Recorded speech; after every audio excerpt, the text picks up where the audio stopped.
আমি আপনাদের তৈরি করে দেখাবো আটা, ময়দা, ডিম ছাড়া আপনারা কিভাবে মাত্র 10 মিনিটে পানির ভাপে এই কেকটা তৈরি করে নিতে পারবেন মাত্র 2 কাপ সুজি আর একটা পাকা আম দিয়ে। ভীষণ মজার এই কেকটা আপনারা বাচ্চাদের টিফিনে ও বিকালের নাস্তায় ঝটপট তৈরি করে নিতে পারবেন কোনো রকম ঝামেলা ছাড়াই। দেখুন কতটা সুন্দর হয়েছে কেকটা, আর খেতে কিন্তু ভীষণ মজা। চলুন তাহলে কেকটা কিভাবে বানিয়ে নেওয়া যায় সেটা দেখে নিই। প্রথমে এখানে একটা পাকা আম নিয়েছি, এখন পাকা আমটা কেটে নেব।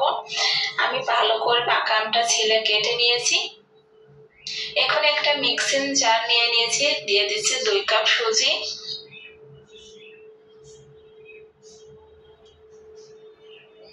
যে পাকা আমটা কেটে রেখেছিলাম সেই পাকা আমটা দিয়ে দিচ্ছি, আর হাফ কাপ দিয়ে দিচ্ছি চিনি। যেহেতু এখানে পাকা আমটা অনেক মিষ্টি এজন্য চিনির পরিমাণটা কম দিচ্ছি। হাফ কাপ দিয়ে দিচ্ছি পানি। পানিটা দিয়ে এখন মিক্সিং জারের ভিতরে সবগুলো ভালো করে মিক্স করে নেব। এখন মিক্স করা হয়ে গেছে, দেখুন কতটা স্মুথ হয়েছে ব্যাটারটা। এভাবে ভালো করে মিক্স করে নিতে হবে। এখন হাফ চামচ দিয়ে দিচ্ছি লবণ, 1 চামচ দিয়ে দিচ্ছি বেকিং পাউডার, দিয়ে কিছুক্ষণ ভালো করে মিশিয়ে নিচ্ছি।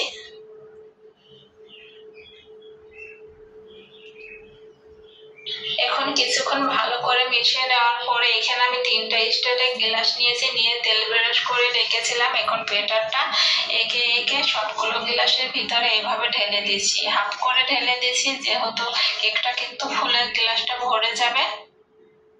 এখন সবগুলো গ্লাসের ভিতরে আমি দিয়ে দিয়েছি। এখন আগে থেকে পানি গরম করে রেখেছিলাম, পানিটা কিন্তু ফুটছে। এখন এক এক করে স্টিলের গ্লাসগুলো এইভাবে পানির ভিতরে বসিয়ে দিচ্ছি।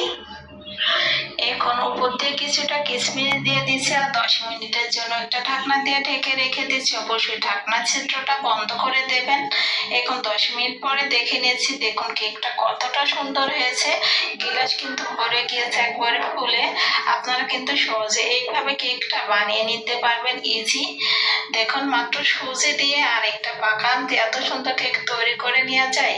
এখন কেকটা আমি চেক করে নিয়েছি, কেকটা হয়ে গিয়েছে আর নামিয়ে নিয়েছি। নামিয়ে 5 মিনিট পরে দেখুন কতটা সুন্দরভাবে গ্লাস থেকে বার হয়ে যাচ্ছে। দেখুন কতটা সুন্দর হয়েছে কেকটা। আপনারা কিন্তু বাসা অবশ্যই রেসিপিটা ফলো করে দেখবেন। ঝটপট বিকালের নাস্তা বাচ্চাদের টিফিনে এইভাবে একটা পাকা আম আর সুজি দিয়ে মাত্র 10 মিনিটে কেকটা তৈরি করে নিয়ে যায়। দেখুন কেকটা কতটা নরম তুলতুলে হয়েছে। রেসিপিটি ভালো লাগলে অবশ্যই লাইক, কমেন্ট, শেয়ার করবেন ও চ্যানেলটিকে সাবস্ক্রাইব করবেন, পাশে থাকবেন। আল্লাহ হাফেজ।